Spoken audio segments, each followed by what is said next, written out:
inscrito é o senador Jorge Cajuru, PSB do estado de Goiás, ao qual convido para a tribuna e o seu pronunciamento. Terá o período de 10 minutos. É 20 ou 10 agora? 10. Diz que é 10, mas naturalmente nós temos tolerância, ainda mais com Vossa Excelência. 20 é depois da ordem do dia, mas Vossa Excelência pode aqui contar sempre com a nossa boa vontade. Com a palavra, Vossa Excelência. Inicialmente, senhoras e senhores, brasileiros e brasileiras, nossos únicos patrões, senhoras e senhores senadores, Goiás, minha gratidão eterna, Brasil, meu amor sincero. Que privilégio ser o primeiro a usar essa tribuna nesta quarta-feira, 20 de fevereiro de 2019, tendo na presidência do Senado um homem da história, um símbolo desse Senado, o mineiro Antônio Anastasia, que tenho profunda admiração e sempre falo nas ruas deste país. Quando alguém me pergunta sobre Vossa Excelência, eu falo, ele mora na mesma casa até hoje e tem o mesmo carro até hoje.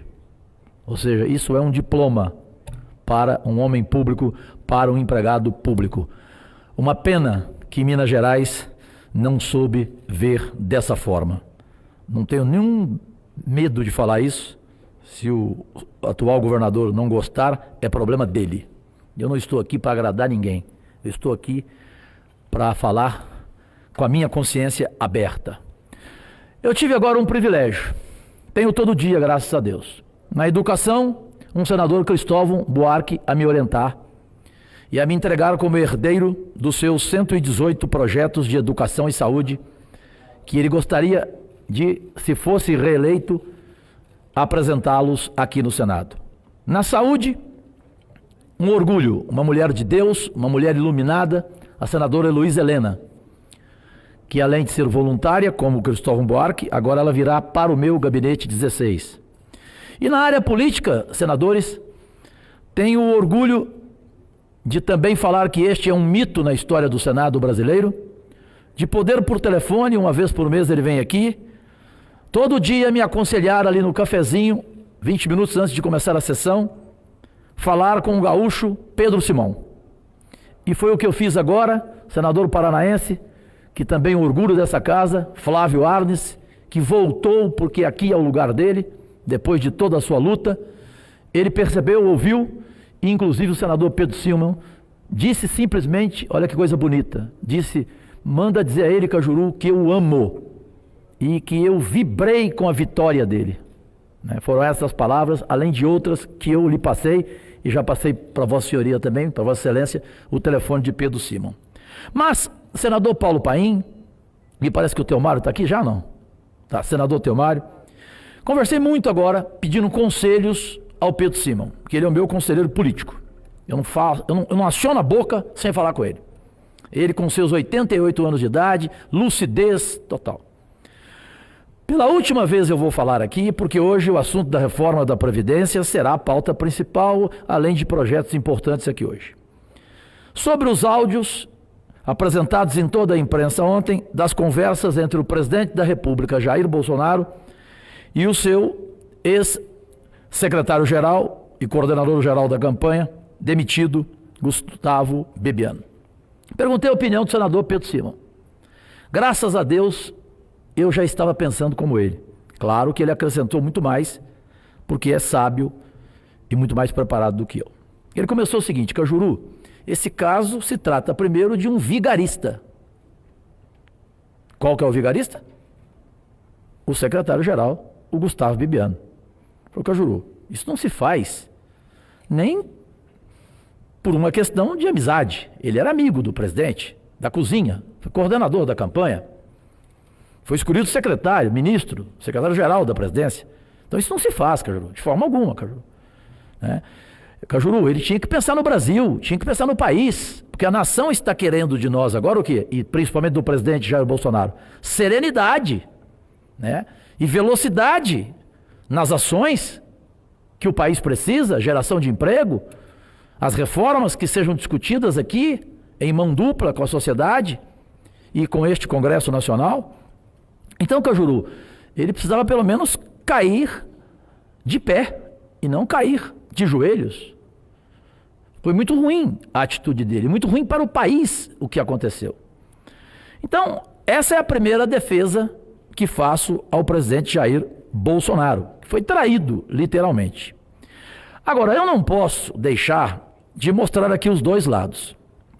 Tenho visto opiniões de colegas que eu respeito, falando que o presidente desrespeitou a imprensa. Concordo, sem dúvida alguma, na conversa que nós ouvimos no áudio. Só que eu pergunto, qual de nós aqui, vamos ser sinceros e não hipócritas, já não reagimos conversando com amigos ou com familiares, xingando jornalistas, veículos de comunicação que foram injustos com a gente?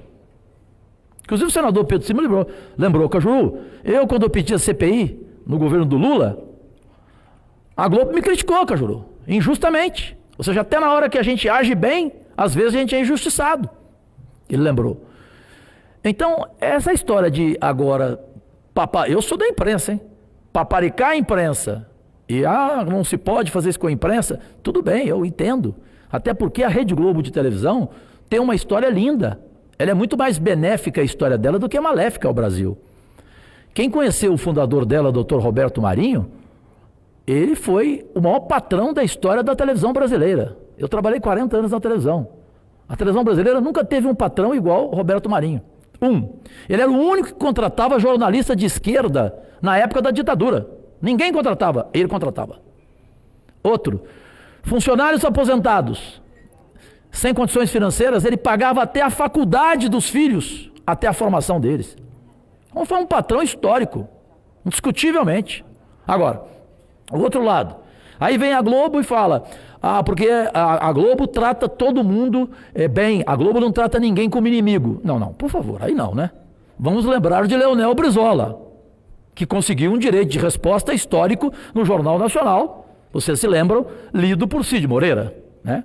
Então, dizer que não trata ninguém como inimigo, não é bem assim. Imprensa, a maior parte dela, guarda rancores no freezer, como alguns políticos também guardam, né? Essa é a verdade. Então são dois lados que eu queria colocar aqui para dar fim a esse assunto, porque, repito, a palavra hoje é serenidade, o governo do Bolsonaro tem que começar a trabalhar urgentemente, o país está parado, os desempregos continuam, aumentam, as empresas vão só falindo cada vez mais, são mais de 200 mil, e nós aqui precisamos de trabalhar. Então eu não vou ficar todo dia querendo entrar nesse tipo de assunto que ontem indignou o país, né? Ouvir aquilo ali, né? Ele não foi brasileiro, esse Gustavo Bibiano, né? E a partir de agora, que a justiça seja realmente responsável para apurar o que há de mais importante, porque o chulo é o áudio, 1 por 1, foram 13, ali é a parte chula. O que vale agora é investigar a verdade da campanha eleitoral do PSL. Porque tem problemas no Pernambuco, em Goiás e em Minas Gerais. As candidaturas laranjas, dinheiro público, lavagem de dinheiro.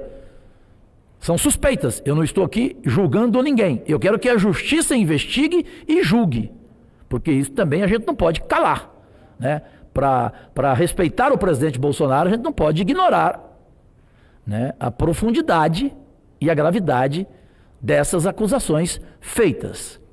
E que o presidente tenha a luz de Deus a partir de agora, de saber com quem ele vai conviver. Porque ontem, eu não vou nunca dar o nome dela, ontem uma senadora aqui veio falar comigo, e ela é ligada ao presidente, ela falou, Cajuru, o duro é que o presidente ainda tem mais gente da mesma laia que o Bebiano, ao lado dele. Ou seja, ele está mal cercado, então. Presidente, tome cuidado. Ou seja, cuidado com as suas costas. O senhor tem apoio, para concluir, o senhor tem apoio nacional, indiscutivelmente, insofismavelmente, da população, das ruas. Então, cuidado com as suas costas. E essa senadora o conhece melhor do que eu. Ela diz, tem mais gente lá, Cajuru, não é só esse não. Então é isso que eu penso, é isso que eu gostaria de falar, sem discurso, não escrevi nada, estou abrindo o meu coração aqui, depois de ter conversado com o meu conselheiro político, senador histórico dessa casa, mito dessa casa, senador Pedro Simon, desse acontecimento. Então vamos saber separar as coisas. Os méritos da Rede Globo são indiscutíveis, inquestionáveis, a história dela, a história do fundador dela, como eu falei. Agora, também se posicionar aqui e querer se canonizar e virar vítima, não. E também o presidente falar dessa forma desrespeitosa para com a imprensa, por telefone com o assessor dele, também foi um erro, né? Há certos assuntos, presidente, que a gente não comenta nem com a gente mesmo. Imagine com um traíra, né? Imagine com alguém que Vossa Excelência o escolheu para ser o seu coordenador de campanha e posteriormente seu secretário-geral ministro. Então, senador Paulo Paim, senador Teomário, senador Flávio Arnes, senador Antônio Anastasia, aproveitando essa seleção de senadores, a seleção presente aqui na sessão. Então esse é o meu pensamento, é o pensamento também do brasileiro Pedro Simon, e vamos ser otimistas, até porque os otimistas são, na verdade, o que importam nesse mundo, né? Os pessimistas, para mim, senadora Anastasia, os pessimistas são meros espectadores para mim, né?